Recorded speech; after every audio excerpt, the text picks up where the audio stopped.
Rate law क्या था? आपने तो कोई भी रिएक्शन अगर आ जाए, हमें अगर उस रिएक्शन के बारे में कुछ भी ना पता हो, तो आपको कहा जाता है कि रेट लॉ कहता है rate is equal to constant k a raise to power alpha b raise to power beta. यहां पे हमने कहा alpha plus beta, this is called order of reaction.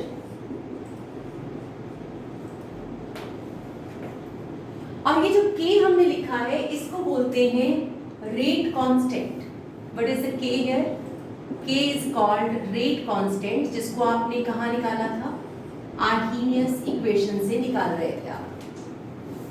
तो जो रेट कांस्टेंट आप बार बार कह रहे थे, स्पीड कांस्टेंट, वेलोसिटी कांस्टेंट, वो यही वाला k था। और ये हमारे पास आ गया रेट। अब हम कहेंगे रेट खुद क्या है? एक्सपेरिमेंटल। तो रेट इज एक्सपेरिमेंटल।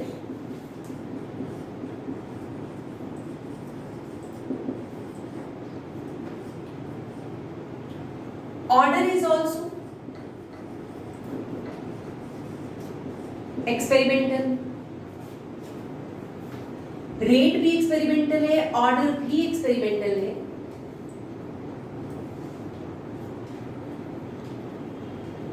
और अगर ये दो चीजें एक्सपेरिमेंट से आ रही हैं तो डेफिनेटली के भी क्या होगा? तो के इज ऑल्सो एक्सपेरिमेंटल। के जिसको हमने कहा रेट कांस्टेंट और वेलोसिटी कांस्टेंट, अगर ध्यान से देखो तो ये आ जाएगा k is rate divided by concentration of a raise to power alpha, concentration of b raise to power beta.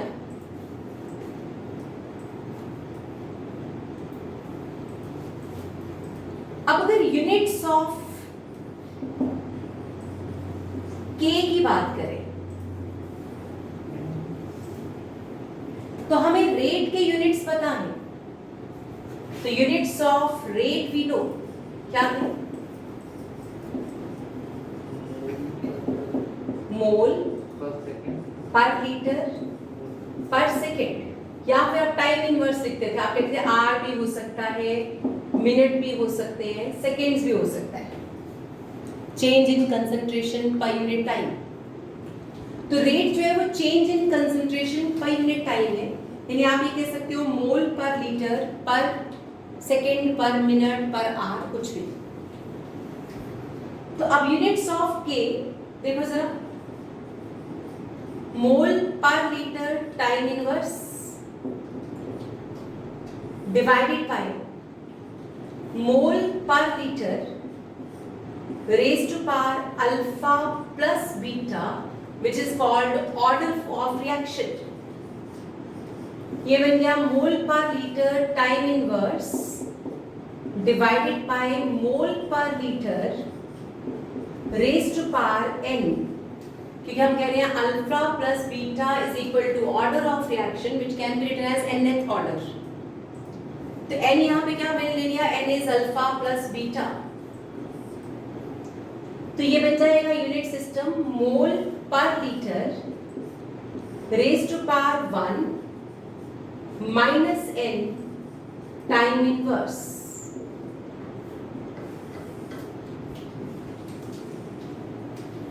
That is called units of rate constant k। तो जब हम k की यूनिट्स निकालने की बात करते हैं तो units of k are going to be mole per litre raise to power 1 minus order second या टाइम इनवर्स। तो आपको रेट कांस्टेंट, ऑर्डर, रेट और units of rate and units of rate constant, ये सारी बातें समझ आनी चाहिए by looking at any equation. किसी भी इक्वेशन को देख के हम ये सब कुछ पता कर लेते हैं। अब जब मैंने ऑर्डर की बात करी तो ऑर्डर के बारे में हमने क्या कहा था? ऑर्डर एक्सपेरिमेंटल है, ये तो समझ आ गया था। आपने कहा था कैन बी 0 1 2 3 फ्रैक्शनल। तो ऑर्डर कुछ भी आ सकता है, इट कैन बी 0, 1, 2, 3 फ्रैक्शनल, कुछ भी। जब आप कहते हो ऑर्डर कुछ भी आ सकता है, इसका मतलब ये जो n की वैल्यू है ये कुछ भी हो सकती है। ठीक है, it can be 0, it can be 1, it can be 2, it can be 3 और it can be fractional also. तो ऑर्डर कुछ भी हो सकता है। अब ऑर्डर और रेट दोनों ही किस पे डिपेंड करते हैं? स्लोएस्ट स्टेप पे। तो रेट डिटरमिनिंग स्टेप कौन सा था? Slow step. रेट भी स्लो स्टेप पे डिपेंड करता है, ऑर्डर भी स्लो स्टेप पे डिपेंड करता है, ये भी हमने कर दिया था। और मैकेनिज्म, अगर कोई कॉम्प्लेक्स रिएक्शन है तो मैकेनिज्म के बिना ना तो आप रेट बता सकते हो ना ऑर्डर बता सकते हो। ठीक है, और फिर हमने एक पॉइंट और कहा था कि ऑर्डर को कभी भी इंटरमीडिएट की टर्म में नहीं लिखा जा सकता। We can't write the order of a reaction in terms of intermediates. तो इंटरमीडिएट की टर्म में ऑर्डर ऑफ रिएक्शन नहीं लिखा जा सकता। डन? हाँ जी बेटा, यहां तक क्लियर? चलो अब हमारे पास एग्जाम्पलीफाई कर लेते हैं। Let us suppose we have zero order reaction. तो हम कहते हैं जीरो ऑर्डर रिएक्शन यानी कुछ ऐसी रिएक्शंस जिनका ऑर्डर हमारे पास एक्सपेरिमेंटली जीरो आया है।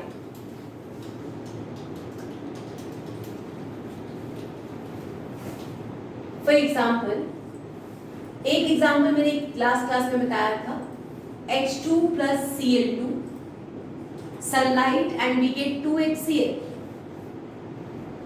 तो इसका जो रेट आता है that is going to be K। What is half life period? ये बात क्लियर है? हाफ लाइफ पीरियड यानी वो टाइम पीरियड जिसमें चीजें आधी बचती हैं। अब हमें करना है फर्स्ट ऑर्डर रिएक्शन, लेकिन आप मुझे बताओ, लेट अस सपोज मैंने यहाँ लिखा T 50%, तो आपने क्या सोचा कि 50% इज फिनिश्ड। ठीक है, यानी 50% बच गया। तो आप दोनों में तरह से सोचो, बात एक ही लग रही है। लेकिन अगर मैं यहाँ पे T 25% लिख दूं तो 25% फिनिश हो गया, इसका मतलब बचा कितना? 75%। तो A नॉट अगर 100 है तो A कितना बचेगा? 75। मतलब बेसिकली क्या हुआ? A नॉट 100, आप कह रहे हो 25% फिनिश हो गया, तो A वो है जो बचा हुआ है। ठीक है, तो टाइम के साथ हमेशा वो लिखते हैं जो बीत गया है। ये वैसी बात है जैसे एज के साथ, आपकी कितनी एज है? हम कहते हैं 18 इयर्स, 17 इयर्स, 19 इयर्स, तो हम कौन सी एज बताते हैं? जो बीत चुकी है। तो हम वही बता सकते हैं जो बीत चुका है, हम ये नहीं बता पाते कितना बचा है। तो same is the case here, जब हम टाइम के साथ कुछ भी लिखेंगे, जैसे मान लीजिए T 33%, इसका मतलब 33% खत्म हो गया है और अब बाकी जो बचा है वो कितना है? जो भी 57% या जो भी 67%। ठीक है, क्लियर हो गया? डन? चलो जी, अब आपने कुछ सुना first order reactions. Next heading is first order reactions.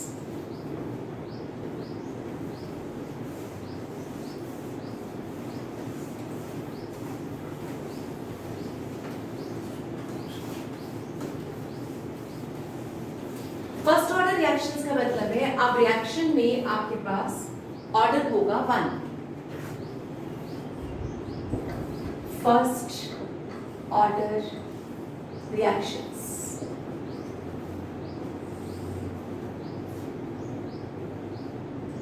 Example, 2 into O5 gives 4 NO2 plus O2. Rate is equal to K N2O5 raised to power alpha, and alpha is equal to 1. This is from the help of experimental value. तो experimental से आपने क्या निकाल लिया? Alpha is 1। तो alpha is going to be 1, यानी आपका जो ऑर्डर है वो फर्स्ट ऑर्डर आ रहा है। अगर हमें ये पता चल गया कि ऑर्डर फर्स्ट आ रहा है तो आप इसको लिख सकते हो rate is equal to K N2O5 raise to power 1। ठीक है, units of K mole per litre raise to power 1 minus n time inverse, क्या बचेगा? टाइम इनवर्स, क्योंकि n आपका 1 है तो 1 minus 1 is 0, anything raise to power 0 is 1। तो units of k आपके पास आ गया टाइम इनवर्स। तो फर्स्ट ऑर्डर रिएक्शन में पहला एग्जांपल आपके पास था N2O5। नेक्स्ट आपके पास एग्जांपल है hydrogen peroxide decomposition. Another example is hydrogen peroxide decomposition part.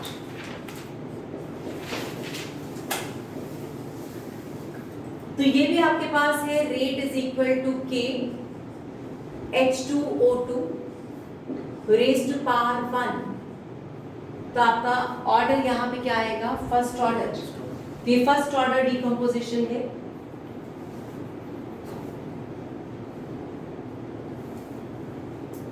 First order की एग्जांपल देखें तो आपके पास है ammonium nitrite. On heating we get nitrogen plus water. This is again first order reaction. The rate is K ammonium nitrite raised to power 1.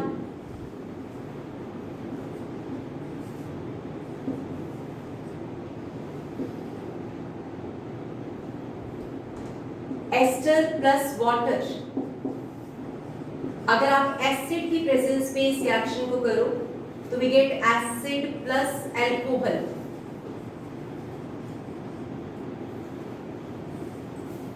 तो आप कहते हो rate is equal to K ester concentration raise to power 1 and water concentration raise to power 0। बताओ order of reaction क्या आएगा? 1 plus 0 is 1।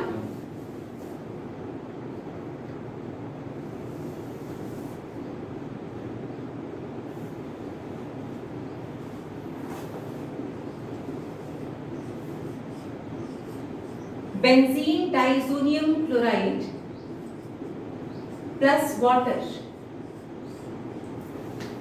we get phenol plus nitrogen plus HCl। इस reaction का भी रेट जो आता है वो आता है K C6H5N2Cl raised to power 1 and water raised to power again 0। तो आपका ये ऑर्डर क्या बन गया? 1।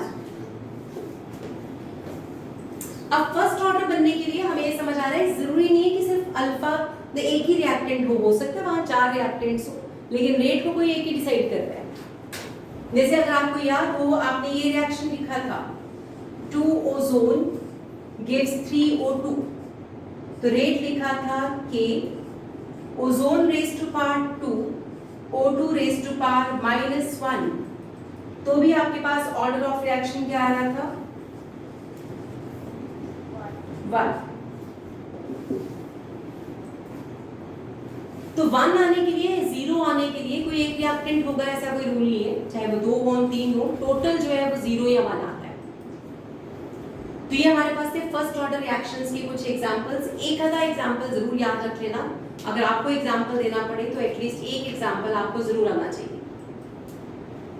अब हमें करना है integrated rate law expression for first order kinetics. तो next heading is integrated rate law expression for first order.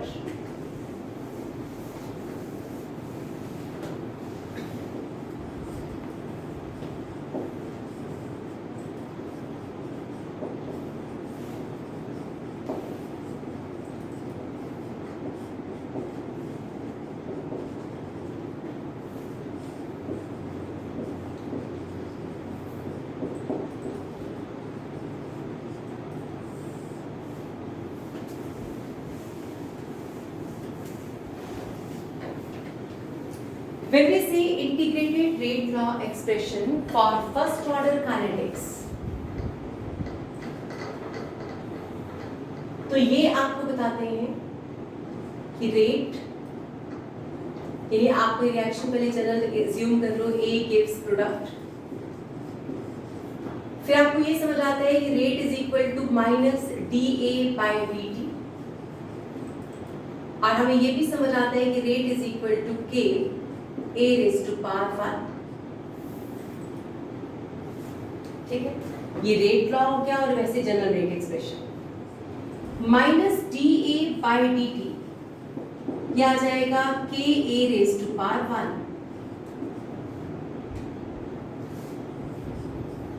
dA/A is minus K dt,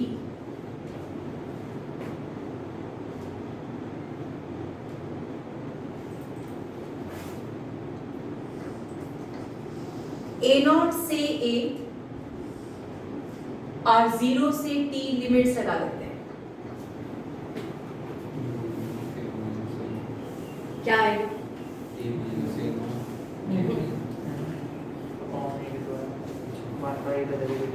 one by ए का डिफरेंशियल क्या होता है, log a minus upon a naught, log a by naught। तो बेटा इसको solve करोगे तो ये आएगा natural log of a minus natural log of a naught is equal to minus k T.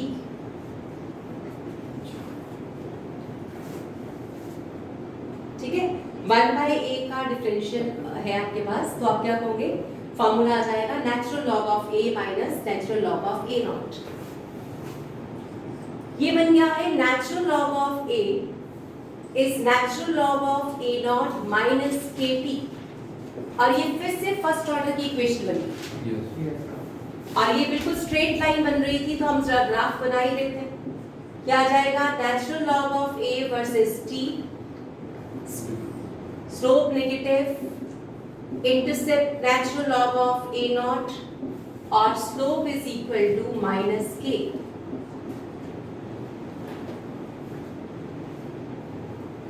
हाँ जी बेटा, यहां तक समझ आया? हाँ जी बेटा,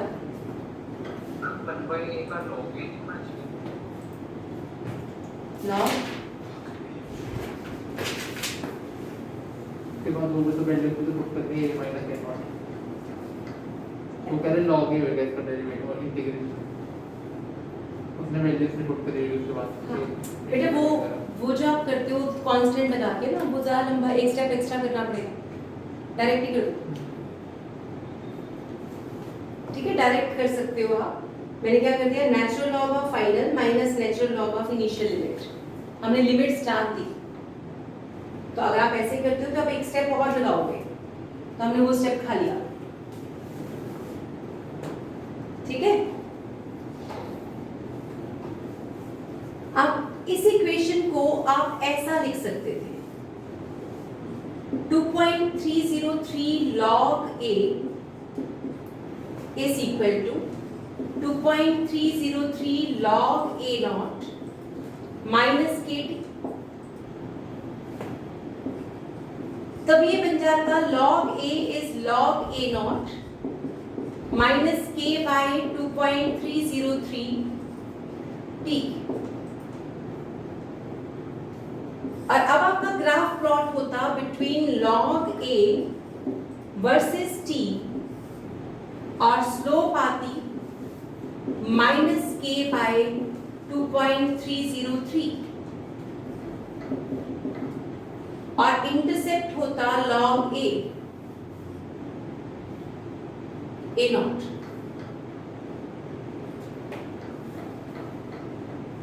तो एक ग्राफ मैंने इसका ही ग्राफ बनाया, इसका ग्राफिकल।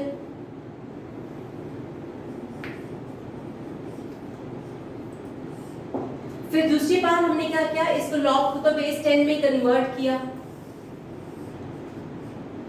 जब log टू द बेस 10 में कन्वर्ट किया तो ग्राफ तो वैसा ही है, सिर्फ वैल्यू ऑफ k थोड़ा सा चेंज हो गया। हाँ जी बेटा, यहां तक बताओ, समझ आया?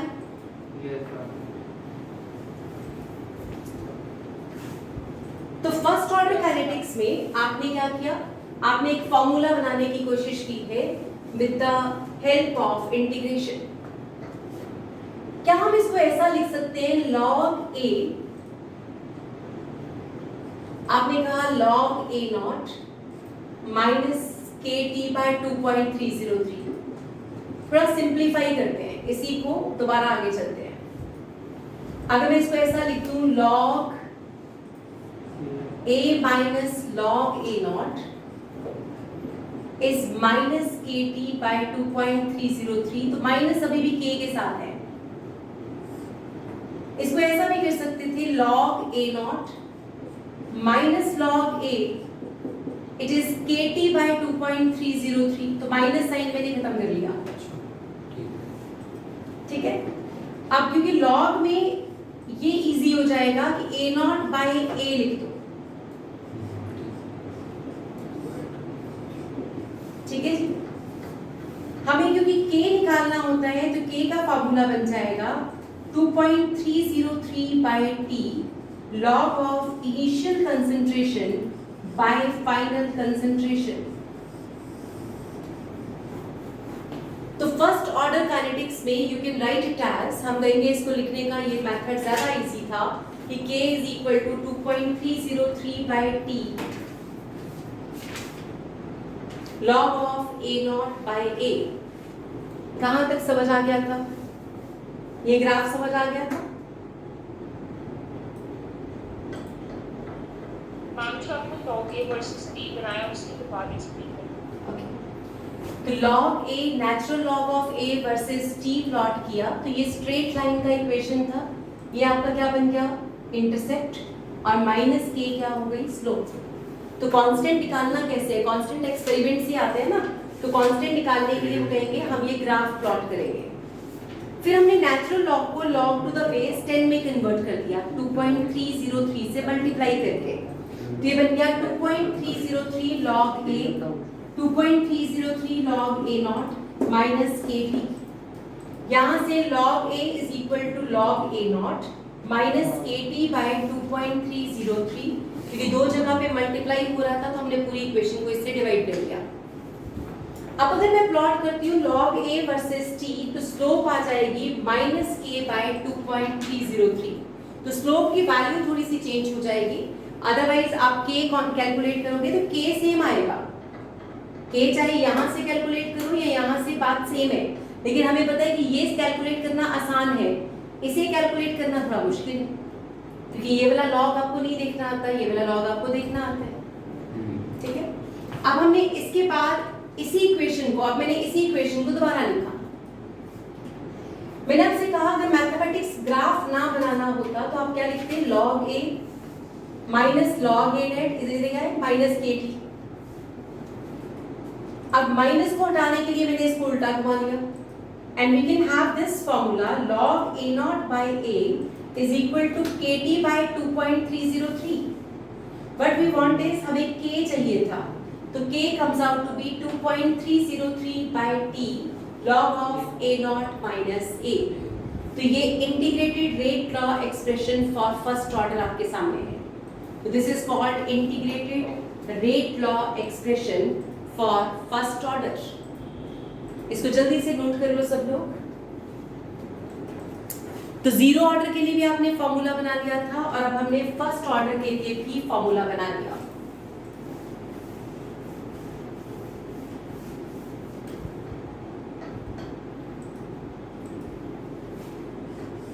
नेचुरलाइज के बाद हमें आना पड़ेगा टी हाफ पर।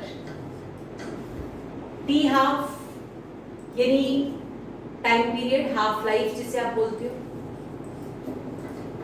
मीनिंग अभी भी वही है कि ए नॉट तो आप कहोगे ए नॉट ही है, जो ए है वो ए नॉट बाय 2 है, और हमने कहा व्हेन 50% reactant is finished।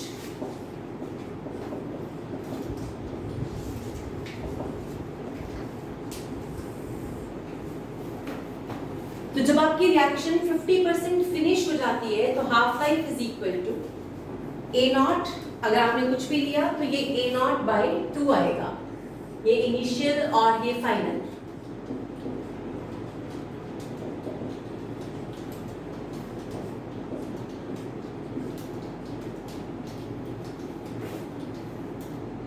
पास इस रिएक्शन में बेटा ये बनेगा K is equal to 2.303 by T। आपने लिखा T half log of A naught divided by A naught upon 2। क्या आएगा?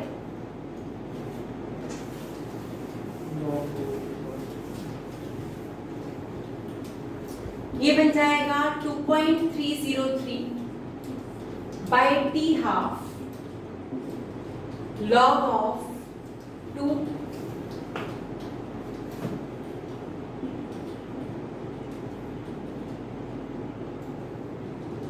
clear, और T half comes out to be 2.303 log 2 होता है 0.3010 और यहाँ पे आ गया K and this comes out to be 0.693 divided by K is half life। तो यहाँ T half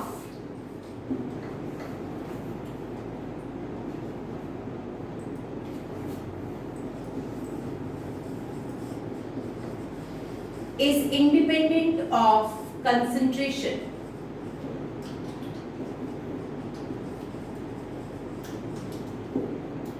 तो T half एक कांस्टेंट वैल्यू आएगी क्योंकि anything divided by a constant is a constant, number by a constant is constant.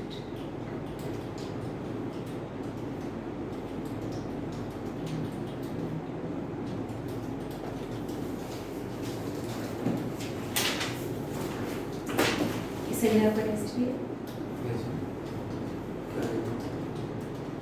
किसका लेना electrochemistry का subjective है ऑब्जेक्टिव इलेक्ट्रो दो बार ऑब्जेक्टिव ले लो इसका सब्जेक्टिव दो बार दो तीन काइनेटिक्स कहते हैं काइनेटिक आगे प्रथम किनारे के चैप्टर तो बस नेक्स्ट वीक खत्म होगा।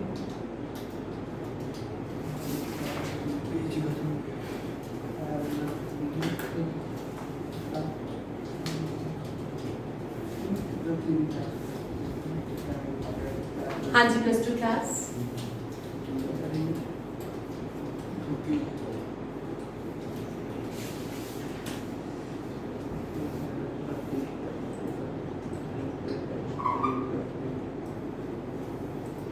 +2 क्लास ये बात समझ आई कि अब half life period is independent of concentration. यहाँ पे हाफ लाइफ और कंसंट्रेशन का अगर ग्राफ प्लॉट करें तो हाफ लाइफ सेम रहेगी, यानी हाफ लाइफ अब चेंज नहीं हो रही विद कंसंट्रेशन। तो अगर इसका मतलब मुझे पता हो कि मेरे फर्स्ट ऑर्डर रिएक्शन से ग्राफ प्लॉट करना है या एक्सपेरिमेंट करना है तो कोई जितना मर्जी ले, सबकी हाफ लाइफ क्या आएगी? सेम। मान लो एक स्टूडेंट ने 50 ग्राम से शुरू किया, दूसरे ने 25 ग्राम से, तो जिसका 50 ग्राम से शुरू किया 10 घंटे में उसके पास 25 ग्राम बचा। तो बताओ जिसने 25 ग्राम से शुरू किया 10 घंटे बाद उसके पास क्या बचा? 12.5 ग्राम। जिसने 50 से शुरू किया हाफ लाइफ 10 इयर्स 10 डेज या 10 आवर्स या 10 मिनट्स, तो 10 मिनट बाद अगर उसके पास 25 ग्राम बचा तो जो 25 ग्राम से शुरू करेगा 10 मिनट बाद उसके पास क्या बचेगा? 12.5 ग्राम। यानी टाइम को फर्क नहीं पड़ रहा, चाहे आप किसी से भी शुरू करो। तो ये हमारे पास था फर्स्ट ऑर्डर काइनेटिक्स के फॉर्मूला एंड ग्राफ्स। यहां तक सबने नोट कर लिया? Yes ma'am. चलो अब इसको सम अप कर देते हैं ताकि आपके ये दोनों टॉपिक्स अच्छे से याद करने वाला पार्ट। देखो डेरिवेशन आने के चांसेस बहुत ही वीक है, कम चांसेस होते हैं। अगर आएगा भी डिराइव करने को स्कूल एग्जाम्स में तो वो आएगा फर्स्ट ऑर्डर काइनेटिक्स, ठीक है। तो मैं दोनों के फार्मूलाज एक साथ टेबल बना देती हूँ ताकि आपको याद रहे क्या चीज याद रखने वाली है। जीरो ऑर्डर रिएक्शन में K क्या होता है? It is A0 - A by T।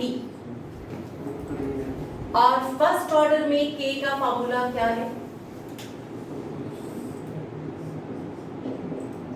2.303 by T log of a naught by a, या फिर आप लिख सकते हो 1/t natural log of a naught by a. पहले बताओ, इतना समझ आ गया? क्लियर? समझ आ गया? Yes ma'am.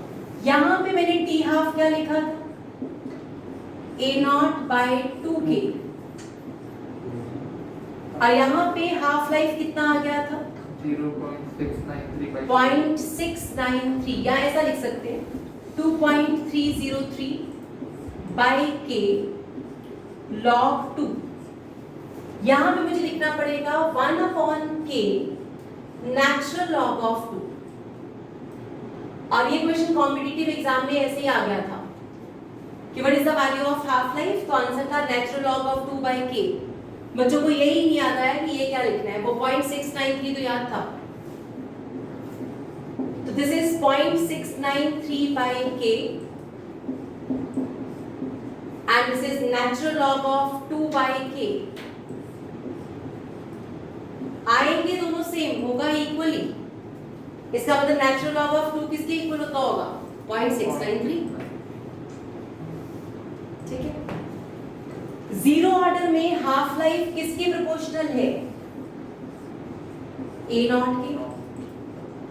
और यहां पे हाफ लाइफ क्या है? Is a constant.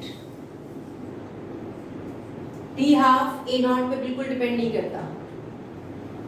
ग्राफिकली यहां पे T half versus A not, तो आपने कहा इंक्रीजिंग ऑर्डर पे जाएगा। यहां पे अगर टी हाफ और ए नॉट लेते तो ये parallel to a naught axis आता। ग्राफ्स में एक और ग्राफ याद रखना है, जब आपने ए वर्सेस टी प्लॉट किया तो ये ग्राफ इस तरह से आ रहा था, this is a not and slope is -k। इसमें आपका ग्राफ आ रहा था log a versus t -k by 2.303 and this intercept is log to the base 10 a not। और इधर ग्राफ कैसा बना था? Natural log of a t -k और intercept is natural log of a।